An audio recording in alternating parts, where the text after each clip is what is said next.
Hi everyone, so just wanted to provide you guys with a quick final overview for your NFDN 2005. So we'll just quickly go through units 1 to 8.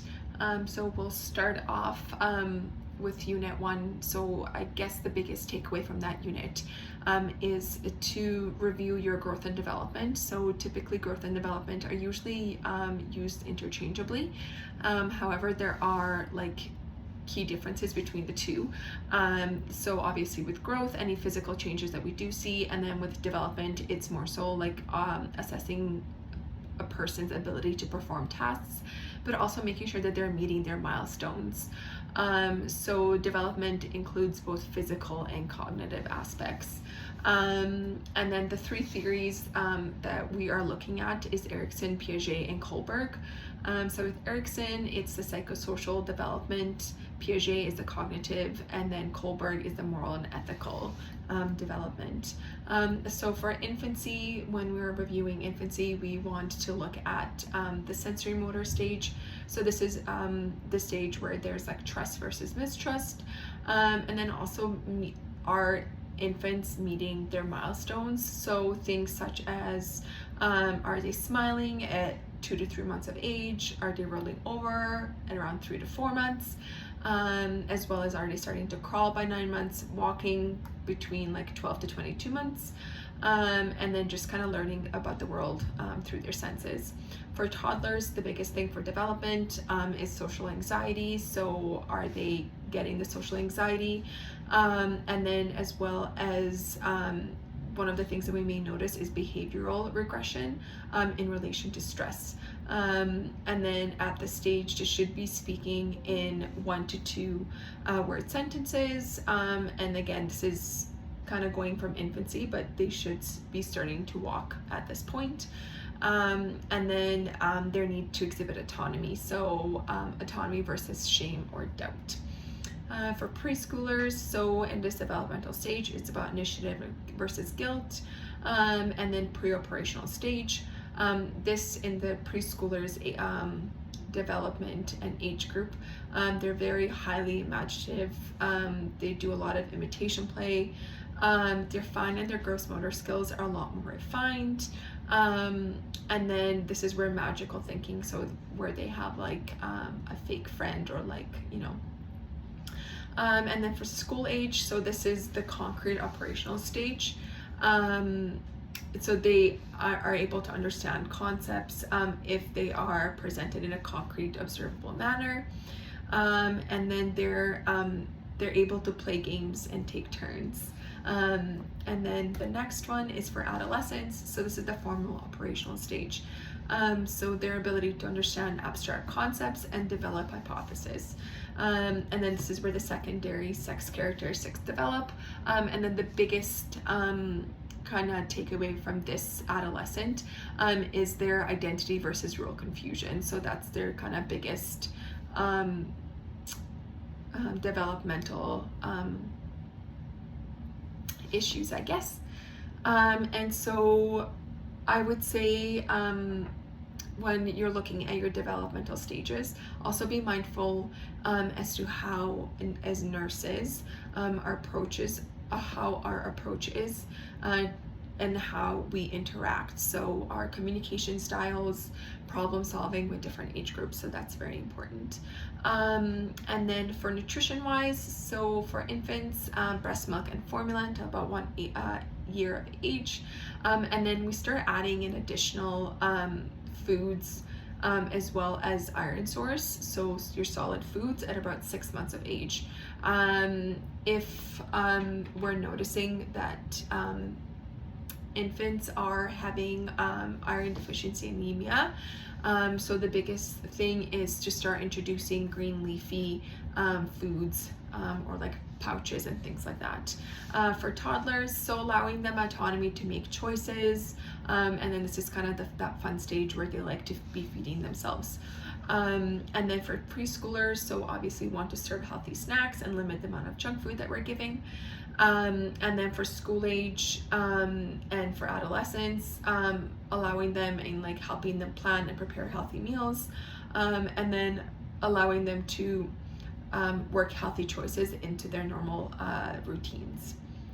And then so the next thing that we're going to talk about is child abuse. So there are different types of abuse: physical, emotional, sexual, and neglect. So obviously the biggest goal is to protect the child from further harm.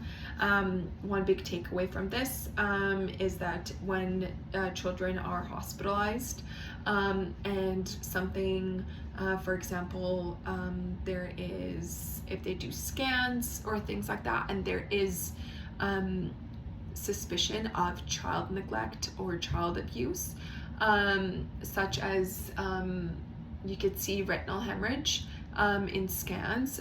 So that's a big indicator of shaken baby syndrome. So just keep that in mind. And then for ethics, so obviously we always need to get informed consent for any procedures that we do. So that means that we are getting consent from parents. For adolescents or like mature minors, there is a little bit of leeway there. And then for communication, so communication obviously is a big thing, and it's dependent on a patient's developmental stage. So it's very dependent on their cognitive abilities as well. So we always want to communicate with parents first. When we are communicating with adolescents, it's always important to be mindful that we use privacy and that we talk them separately from parents. And then we're obtaining history. So it's always important to ask about any behavioral changes, how their play is, sleep, and then we do our separate body systems. And then also ask of any history of illnesses and then any treatments that were given. For assessment, so as you would do adults,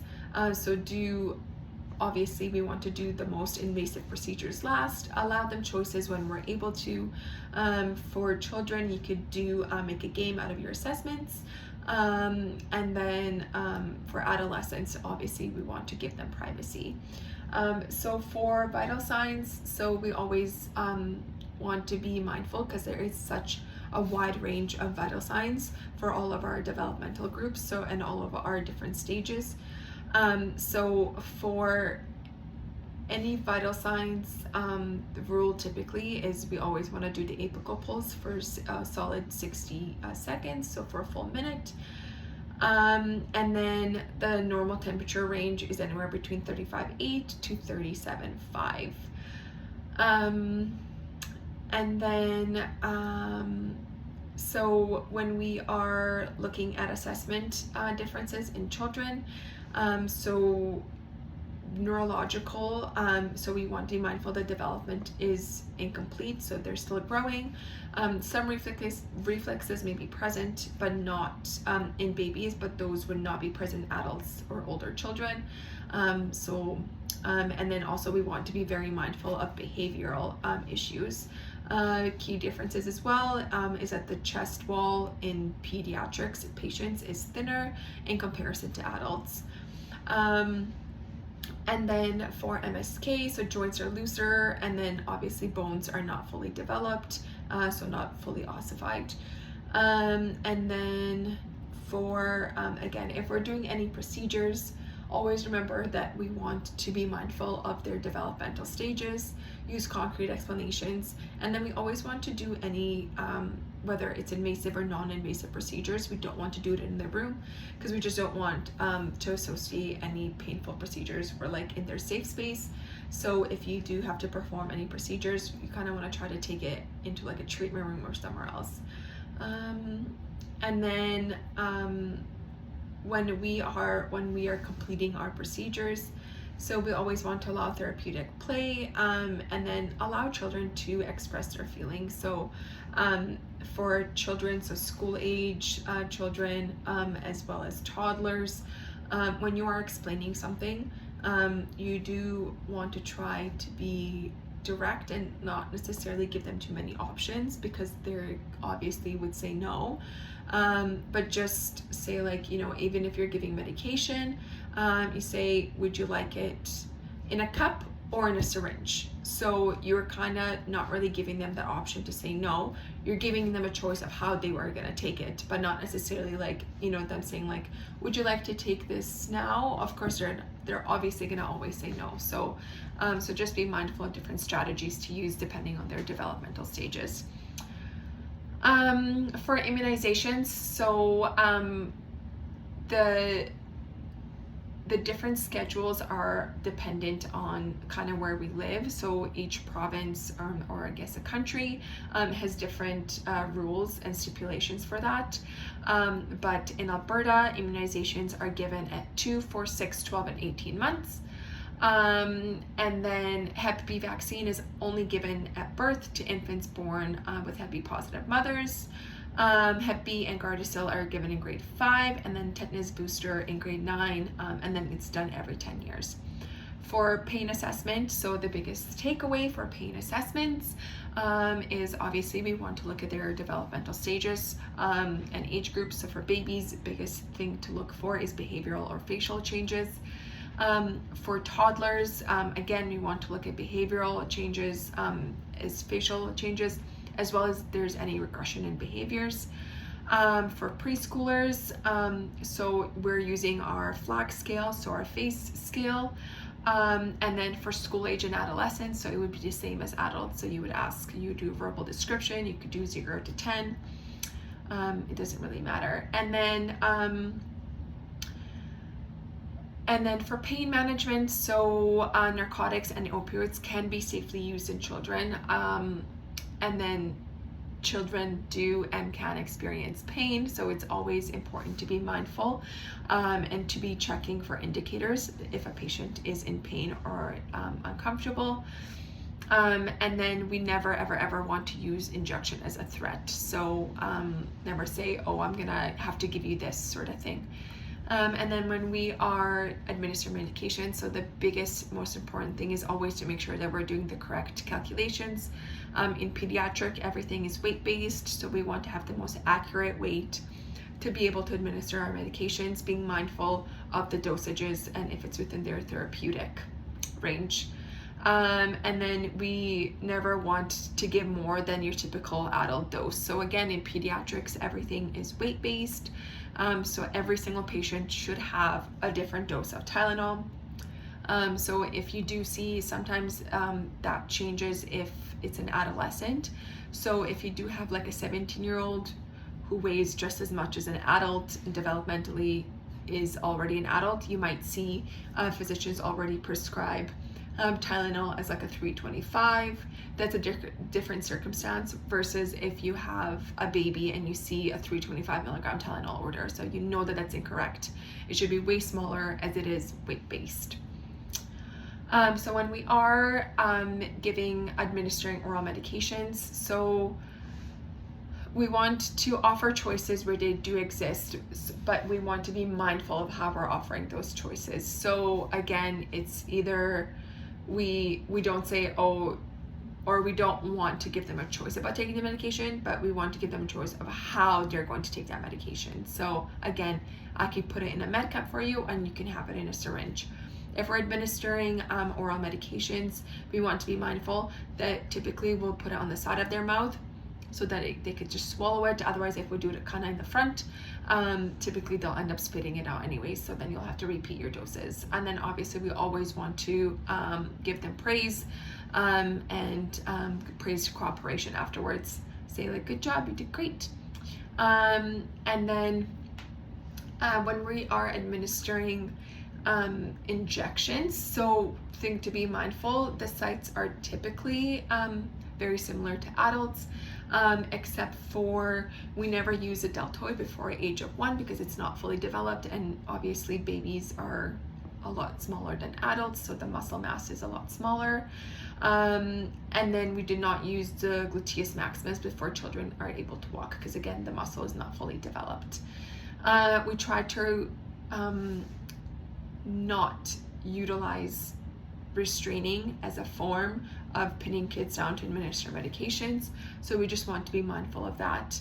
And we just, if you are having to hold a child to administer any medications, we always obviously want to do it very gently. When we are administering IV medications, so again, we always need to get the meds co-signed. And then we need to be checking the IV sites every hour, and we're always using our Buretrol. So it's unlike adults where you just hang a bag. Children can be very fluid sensitive, so we just want to be mindful of that. And then we're also monitoring if there is any fluid overload, so looking at their chest. So respiratory and chest assessment is very important. Switching gears a little bit, so for loss and bereavement, so there's stages of grief, so shock, denial, anger, bargaining, depression, and acceptance. So the biggest thing is obviously we want to provide various coping strategies and different skills to parents and families that are going through a loss. So we always want to teach the families how to provide care if they would like to learn, teach them about normal signs of approaching death, and then remind them the hearing is the last sense to fade. So we also, again, want to be mindful that if there are siblings, that we are talking to them about kind of like what's going on. And then we're gonna kind of switch again, a little different area. So we're gonna go into congenital disorders. So we're gonna talk about cleft lip and palate. So lip is repaired at 10 weeks of age. Palate is repaired at about 3 to 6 months or later. The biggest thing for the cleft lip and palate is that we do not want to use a spoon and straw post-op. So we want to allow that area to fully heal. And then developmental dysplasia of the hips. So that develops when the hips don't properly develop, and then it's diagnosed by a physical exam and x-rays. It can be seen in utero, and then that's treated with a hip spica. So it's like a brace, it goes across their hips, and then they're in that for a little while. Next up is club foot. So the foot is malpositioned due to shortened tendons. And then so that with that one, the biggest thing treatment wise is progressive stretching. So we want to slowly stretch out the tendons, and then we want to cast it, and then typically sometimes they do need surgery. And then for neural tube defects, so our hydrocephalus, so water on the brain. So typically with that, the most important thing is putting in a BP shunt so that the drain, so all the fluid can be drained. Spina bifida, so the spine does not develop properly. And then if there are specific defects, surgery is important.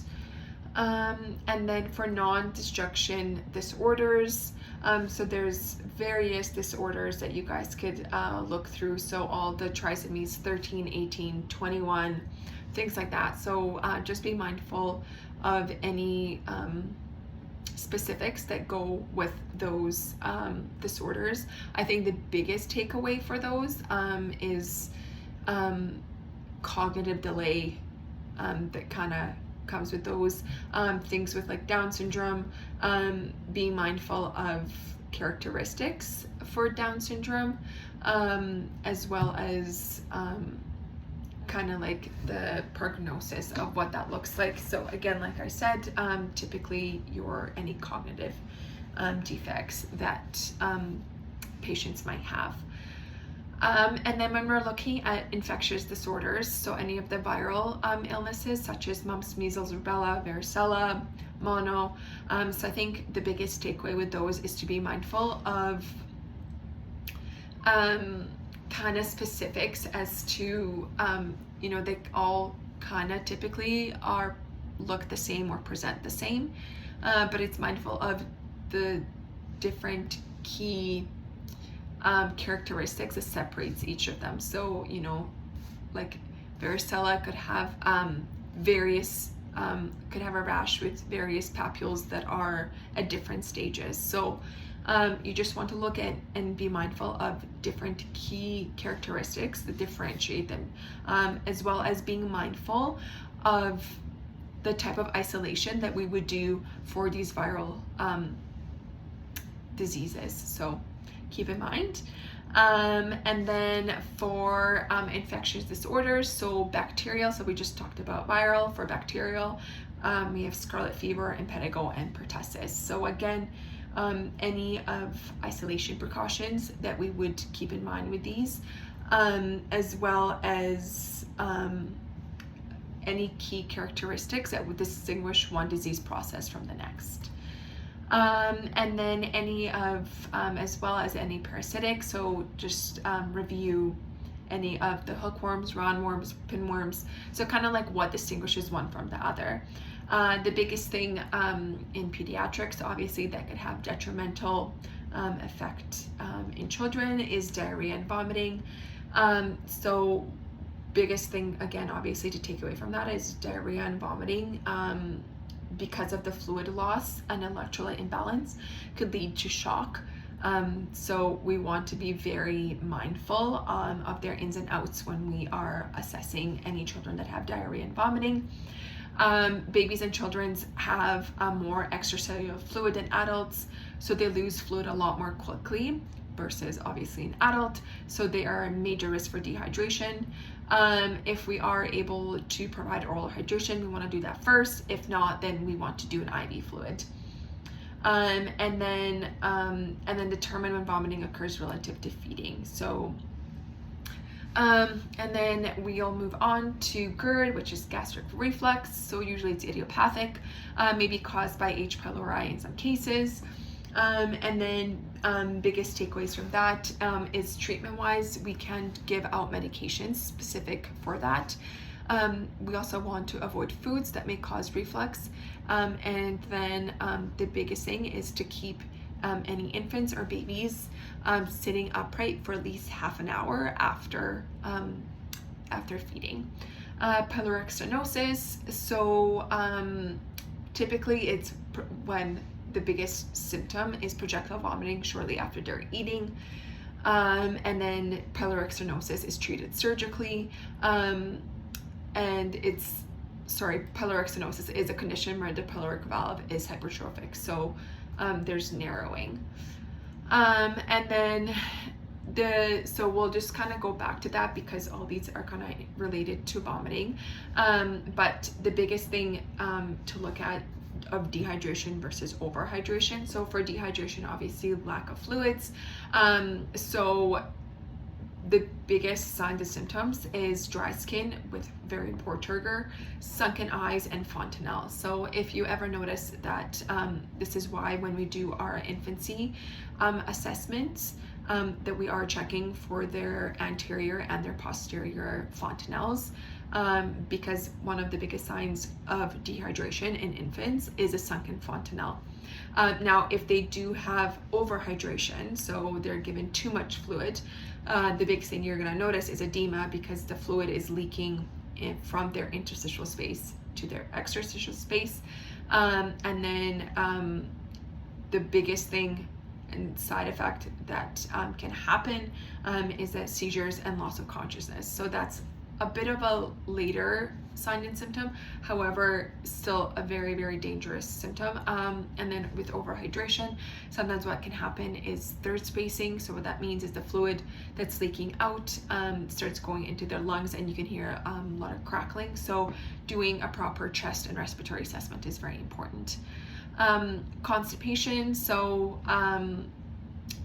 obviously having very hard stools, which are very difficult to pass.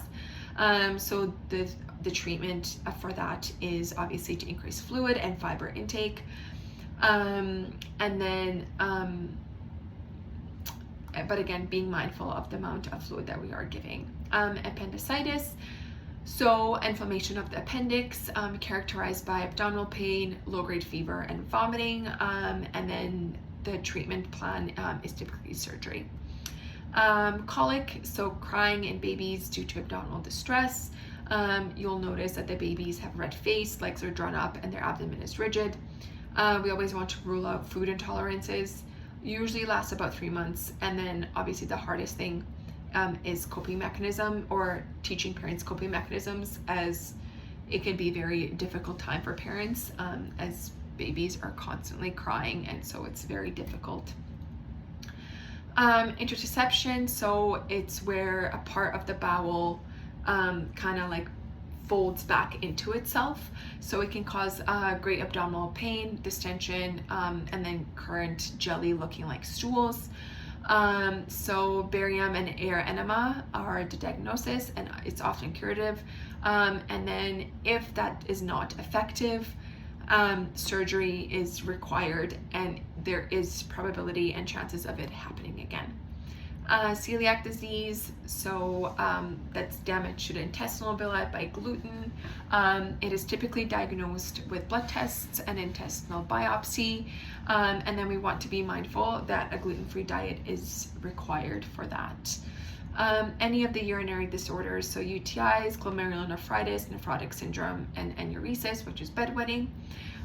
So when you're looking at those GU disorders, you just want to be mindful of, for those certain disease processes, characteristics that kind of distinguishes them from one or the other. So for example, for nephrotic syndrome, one of the biggest things is edema, as well as proteinuria, so protein in their urine. And then for UTI, so obviously UTIs are huge in babies because they could lead to shock, they can lead to urosepsis. So in adults, when patients get UTI, easily treatable, but for children, it can actually have a bigger effect. So typically characterized by suprapubic pain, frequent urination, blood in the urine, and pain on urination. If you are looking at an infant that has a UTI, so one thing to be mindful of is if they're having kind of like behavioral changes, so if they're crying lots, the amount of diapers that they have during the day, as well as is their fluid intake, has it gone down versus what they've kind of been on a regular, as well as are they in a lot of pain, are they constantly crying. For reproductive disorders, so just looking at different STIs, pelvic inflammatory pain, ambiguous genitalia, as well as the male reproductive. So when we're looking at the male and reproductive disorders, we want to look at the different characteristics for the different disorders and kind of how to distinguish between of them. And then if there is delayed puberty, so that what that means is no breast development by age of 14 or menses by age 16 in girls, and then no genital enlargement by age 14 in boys. This could be related to hormonal imbalances or lack of reproductive organs. For respiratory disorders, so there's quite a few, but again, we also want to be mindful of the different characteristics that distinguishes them. So for example, for croup, it's a harsh barking cough, and then typically for croup, it is an upper airway obstruction. And then for epiglottitis, so it's very similar to croup, but it's more serious. One thing that you'll notice is a lot of drooling. They typically requires hospitalization. And then we want to be mindful of treatment-wise. So for croup, normally we're giving epi or steroids just to help with all the swelling, and then oxygen if required. And then looking at things like pneumonia, upper respiratory tract infections, and bronchiolitis or RSV. So with bronchiolitis and RSV, typically we want to do treatment is more supportive. So things like encouraging fluids, giving Tylenol, Advil if appropriate, to help with all the coughing and any like discomfort, and then oxygen if needed, and then with bronchiolitis, so you do see narrowing or the inflammation of small airways, so typically is seen by nasal discharge, coughing, and wheezing. Asthma is a hyperreactive airway disease, often associated with allergies. So if you do get a patient that comes with asthma, the biggest thing that we always want to ask them is if they have any allergies. And then it typically causes wheezing and coughing. Asthma is treated with inhaled medications. So either steroids or long-acting bronchodilators. So your Ventolin, your salbutamol, or that is Ventolin, your Atrovent, things like that. And then tonsillitis, so that's inflammation of the tonsils, usually resulting from a strep infection. So your tonsils are going to be swollen, there might be discharge, very painful, red, typically treated with antibiotics. Cystic fibrosis, so it is a genetic recessive disorder. So it is characterized by abnormal chloride levels leading to excess mucus.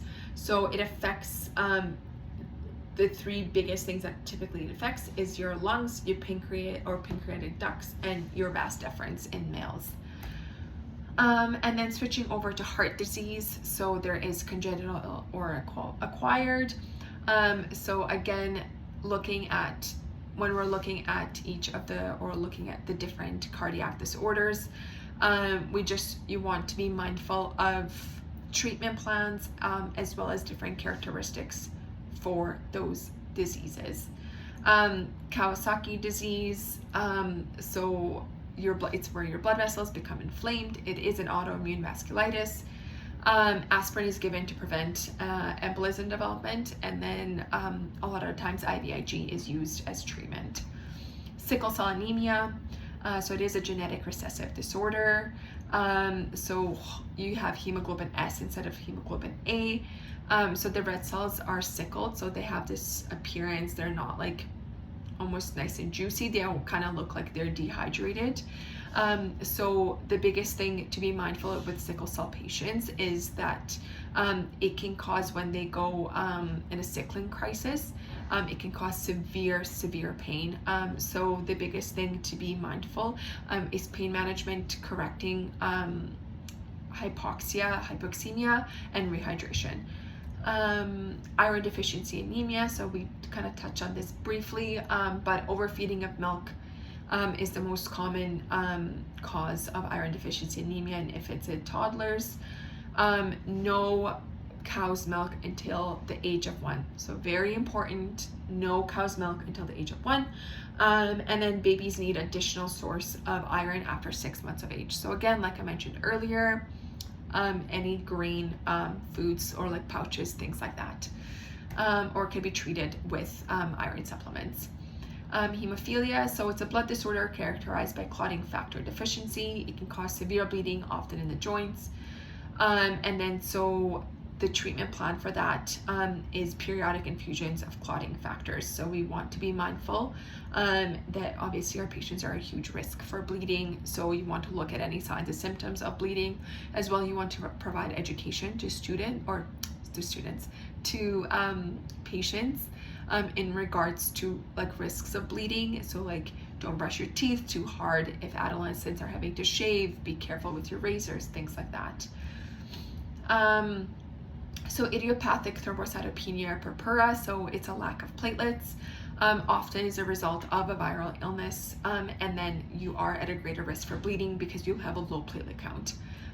Typically it resolves within 3 months. And then we go into some skin disorders, so eczema. So we want to look at kind of like what distinguishes eczema from other skin disorders. So typically it is associated with allergies, and then you have red, itchy, kind of weeping patches. It is the most common skin disorder in children, and usually with treatment plan, you start with non-pharmacologic treatments, but if it's not responsive, then we go into medications, so like steroids and things like that. But you want to be mindful that obviously using steroids do have side effects, so you never want to use the steroids on young children. And then diabetes, so diabetes mellitus, so type 1 is the most common in children. So when we're looking at diabetes, obviously it is treated with insulin, and there are some dietary modifications. Typically children get diagnosed with diabetes once they're already in diabetic ketoacidosis. So they come in, when they do blood work in hospital, they'll see that their blood sugars are very high, and then they'll do other like blood tests, and then that's kind of how they get diagnosed. So just be mindful that exercise is a huge thing in diabetes, especially for adults, adolescents.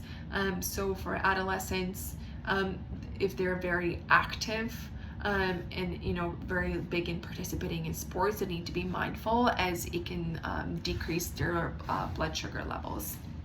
And we always want to monitor urine for ketones. Diabetes insipidus, so lack of ADH, and that one is characterized by excessive urination and thirst. That one is a treatment plan is administration of ADH, but you do want to watch for signs of water intoxication. Growth hormone excess, so too much growth hormone, so typically children are taller and heavier than their peers, usually is caused by pituitary tumor, and it is treated surgically. There are various different allergies, so when we're obtaining a patient history, we want to be mindful of allergies, and then the signs and symptoms that they do get if they are in contact with an allergen. And then treatment plan typically is avoidance therapy and desensitization. If there is anaphylaxis, it needs to be treated with epinephrine. HIV can be congenital or acquired. According to Canadian guidelines, if a mother has HIV, breastfeeding is typically not encouraged. And then infants may not initially test positive, as they are protected by maternal antibodies for up to 6 months. Cancers, so most common cancers in children are caused by bad genetics and exposure to substances in utero. Most cancers occur in very young children. And then when we are looking at cancers, so for example, osteogenic sarcoma, it's a form of bone cancer.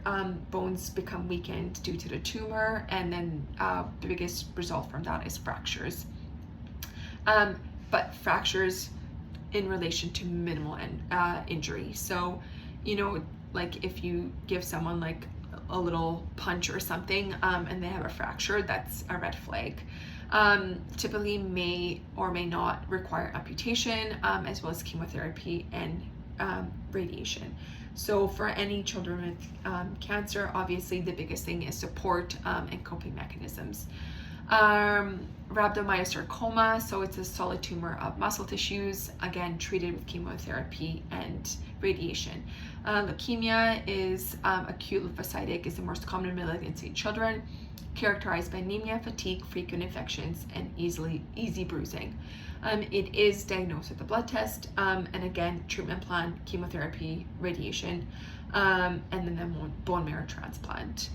Looking at different lymphomas, so there's Hodgkin's and non-Hodgkin's. Hodgkin's is most common, characterized by swollen, hard, non-tender lymph nodes. So again, distinguishing between the two, we want to be mindful of the symptoms that children may have, and then eventually it is accompanied by night sweats and fever. And then non-Hodgkin's is a diverse group of cancers, often cause tumors to grow in the internal organs. Wilms tumor is a form of kidney cancer, can be unilateral or bilateral. Do not palpate the abdomen because it can cause the cancer to metastasize, and it is treated surgically. Brain tumors, so there is benign and malignant, can cause neurological symptoms, treated with surgery, radiation, and is most commonly. And then retinoblastomas, so malignant tumor of the retina. It is present at birth, usually diagnosed by age 2 or 3. It is treated with surgery, chemotherapy, and then next we're going to talk about burns. So injury from burns can be from heat, chemicals, electricity, or radiation. Obviously there's 3 degrees of burns. Initial treatment is always to cool the burn with cold water. We need to monitor vital signs closely, obviously because burns can lead to shock. When we are doing any dressing changes or any care, maintaining a sterile field is very important, and doing a sterile wound care is essential. And then we always want to monitor for evidence of abuse. Remember, the rule of nines is different for children. Head trauma, so results from typically accidents, and then neuro exams are very, very important. A hematoma may develop, and then also be mindful to look up neurogenic and spinal shock. Spinal cord injuries, so obviously damage to the spinal cord. The functional ability only becomes apparent once edema is gone. So things like osmotic diuretics are commonly used, and then doing a good spinal assessment is very important, and then monitoring spinal signs. Poisoning, so poisoning occurs in children when they ingest, absorb, inhale, or injected with a toxic substance. So we always want to determine what was taken, when, how much, and whether any treatment was given. And then in near drowning, so damage to the lungs due to water. Hypoxia leads to brain damage. And then drowning is not declared until the individual is pronounced dead. So prevention is key. So we always want to lock up any tools. We always want to supervise children when they're having a bath, and then don't have any standing water in the house or around. And then any limb injuries, so your sprains, strains, and your fractures. So your sprains and your strains are treated with rice, so rest, ice, things like that, elevation. And then our fractures is broken bones, so we treat those with casting, surgeries, or traction if needed. Scoliosis, so that is a sideways curvature of the spine. It is most common in adolescent girls. It is diagnosed with the Adams test and x-rays, and then typically treated with brace and surgery. Juvenile arthritis, so it is an autoimmune disorder. It causes inflammation of the joints. It is similar to rheumatoid arthritis, and then typically treated with NSAIDs. Osteomyelitis is infection of the bone and the bone marrow, may be caused by an injury or orthopedic surgery. And then osteomyelitis does require extensive antibiotic treatment, so typically 3 to 6 weeks of IV antibiotics. So if your patient is getting IV antibiotics for that extensive amount of time, the one thing nursing wise you want to be mindful of is advocating for them to get a central line, because obviously if you're getting IV antibiotics for that long, kids usually lose their IVs like pretty fast, so we want a line in that's more secure. Cerebral palsy, so a brain defect caused by hypoxia during or shortly after birth. And then usually you'll notice spasticity, like muscle tone is greater than normal. It does not worsen with time. And then the functional ability depends on the location and extent of the injury. And then, so again, different seizure disorders, there's tonic-clonic, absence, and complex partial seizures. So numerous reasons as to why children might have infections could be, numerous causes of it could be infectious, a head injury, diagnosis with epilepsy, or fever. So our biggest thing nursing care wise when we do or when we are looking after children with seizures is we always want to protect the airway. We never want to restrain. You never want to put anything in the mouth, as well as we want to prevent any injuries. So you just want to always want to make sure that you have seizure pads on the bed, just as your typical seizure precautions. If they do require oxygen therapy, so again, that's a safety check, so you should have oxygen at the bedside. Meningitis, so inflammation of the meninges. Bacterial meningitis is the most common. It is highly contagious. It is typically treated with pain relievers and antibiotics. And then the one thing that you'll notice is that children are quite rigid, have a headache, and a fever. Muscular dystrophy, so it's progressive muscle cell death, usually begins in the legs. Supportive treatment is available, and unfortunately there is no treatment. However, it's more supportive. And then death usually results from pneumonia or cardiac issues. And then our ear disorders, so otitis media, and then we have otitis media with effusion. So otitis media is very common in children. You have a very red bulging eardrum and a history of fever. And then for otitis media with effusion, so there is fluid in the middle ear. And then we have our eye disorders, so you guys can go through those. So the biggest thing is, again, looking at different characteristics that distinguishes the different eye disorders, and then how we are treating those. And then cognitive challenge. So cognitive challenge is, politely saying, developmental delay. There's numerous causes, and then that's just one thing to be mindful of, is that the children develop more slowly than normal. So one of the things is fetal alcohol syndrome. So it is caused by alcohol during pregnancy, ranges from behavioral issues to blindness and paralysis. And then when you guys are looking at fetal alcohol syndrome, just be mindful of characteristics for children that are born and that have fetal alcohol syndrome. So and then looking at autism spectrum disorders. So again, having sensory and communication issues, obsessive focus, inability to respond to others with empathy or form social relationships. Often have eating and sleep disorders. Eating disorders, so huge in adolescents.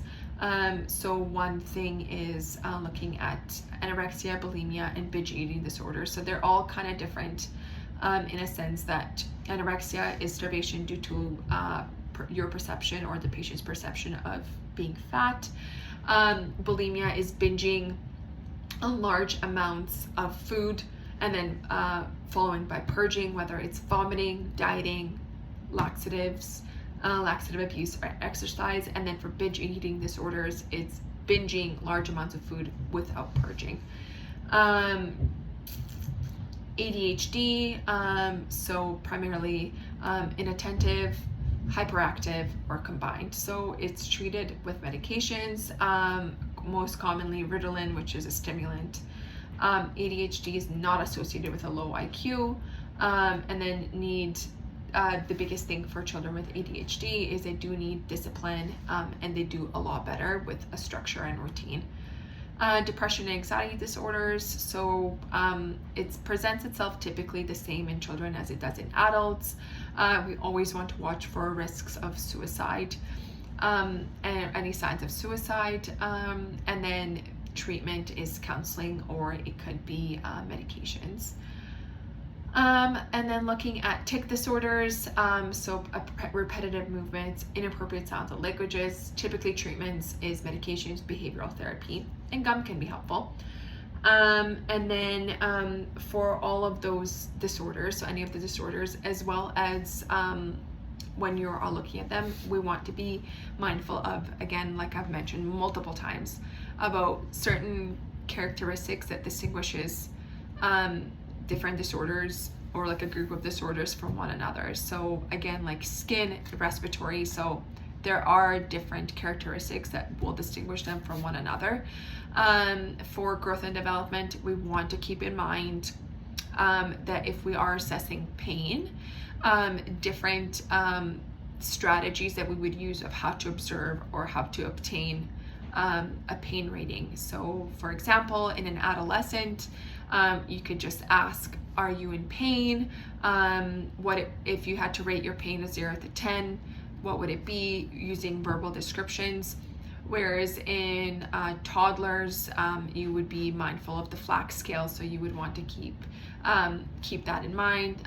In infants or babies, we want to look at behavioral changes. So are they eating? Are they like obviously constantly crying? Things like that. So that's kind of it for the final review. I wish you guys best of luck. That's it.